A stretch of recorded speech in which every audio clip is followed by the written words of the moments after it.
What's up, guys? Welcome back to the channel. Today we're talking kids' cars, so check it out.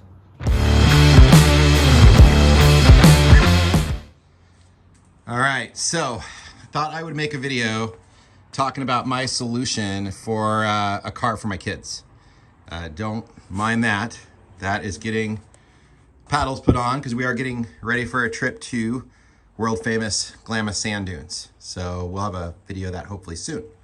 But today we're focusing on what to put your kids in when they go to the desert and off-road riding. Okay, so let's talk about options for kids' cars. I like the idea of kids being in a car because they're in a cage and it's a lot safer than being out on a quad or a dirt bike. The problem with kids' cars is they are very, very, very expensive. Razor 170s and things like that. Even the Chinese clones of those, you're talking $5,000 or $6,000, sometimes more, if you can even find one used, which is pretty difficult. So a solution that I decided to go with was came from a friend of mine, my buddy Jacob, you've probably seen on the channel a few times. And instead of going with a dedicated side-by-side for my kids, we went with something that I guess you would classify as sort of an off-road go-kart, is basically what it is. Now, they're not like the go-karts like when I was a kid and you had a little, lawnmower, Tecumseh motor, Briggs & Stratton kind of thing. These things are a little more complex now. A lot of them are coming from overseas. They can be a little hard to find, but they're way more affordable than buying something like a specific specialty UTV. So let's talk about, you already saw it, let me show you kind of what we're dealing with here and what I've done to it. Okay, so this product is made by Joyner. Now, you're gonna find that there's some other models that look just like this with other brand names on it. That's not uncommon because, again, these things are kind of cloned over in China. This particular model is the Sand Viper, which is a 250cc, and it has an automatic CVT transmission, so similar to a side-by-side. Now, the good news about the CVT, the kids aren't shifting the gears, there's no clutch, a lot more simplistic. The motor that's in these things is actually based on a Honda 250 scooter motor. And there it is right there, just a little single cylinder 250. Now they do have wheels and tires are basically what you're gonna find on a quad. So it's very similar quad wheel and tire kind of setup. It is way roomier than you think. So to get my little guy, Graham, who's only 9 to sit in it, we have to put a booster in it. But for my daughter, Addison, 13, she fits no problem. And an adult can sit in this actually very comfortably, which is really cool. So it's not just a kid's car, but it can also be an adult's car as well. And there are some different YouTube videos and things that people that have done quite a bit with these.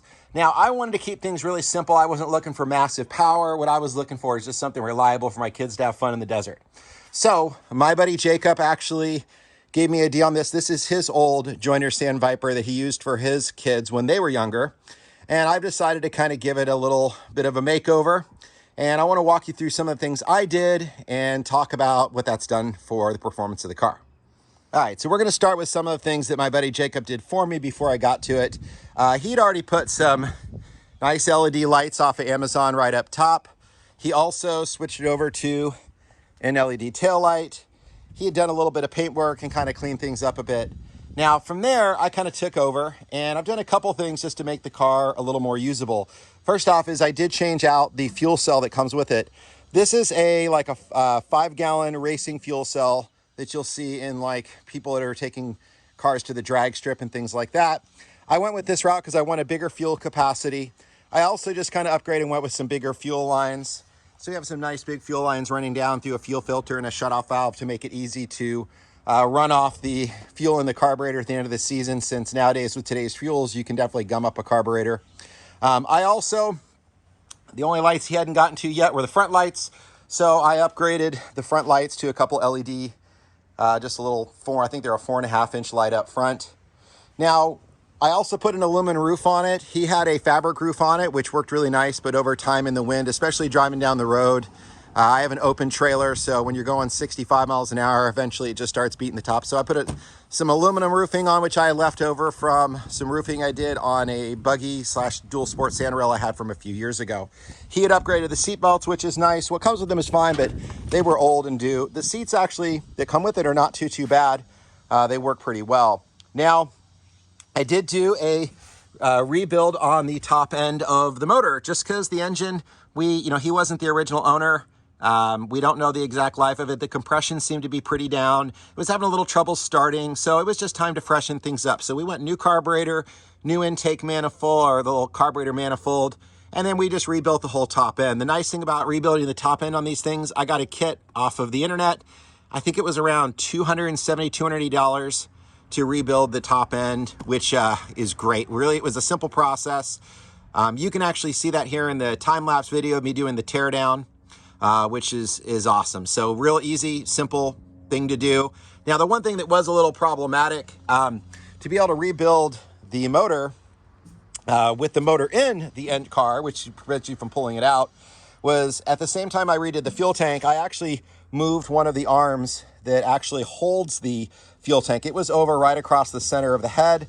I actually cut that arm off and just kind of welded it in. You can kind of see right up in there. This also accommodated the new fuel tank. So the nice thing is that is something I can unbolt. So I can take the fuel tank out, unbolt this fuel tank rail, and now the entire top of the motor is completely accessible, which is awesome.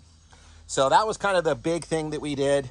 I also came up here and made a new control panel, and we've got our handheld radio, which is tied into just an inexpensive, older, discontinued rugged radio intercom system.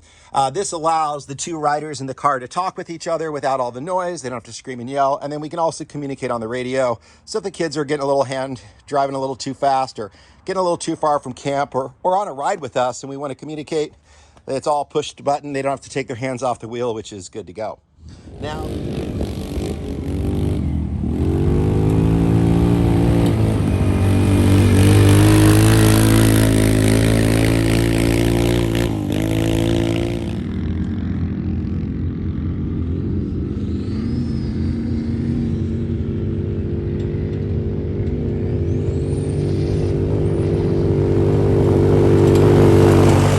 all right, guys, so that's pretty quick rundown on the Joyner Sand Viper 250. Again, great kids alternative car.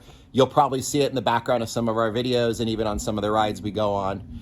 So that's pretty much it. Please like and subscribe. We've got a bunch of new content getting ready to come through. Sorry about the delay on some of the videos, but I got a lot of new things I want to be able to share with you guys, which is awesome. And yeah, that's it.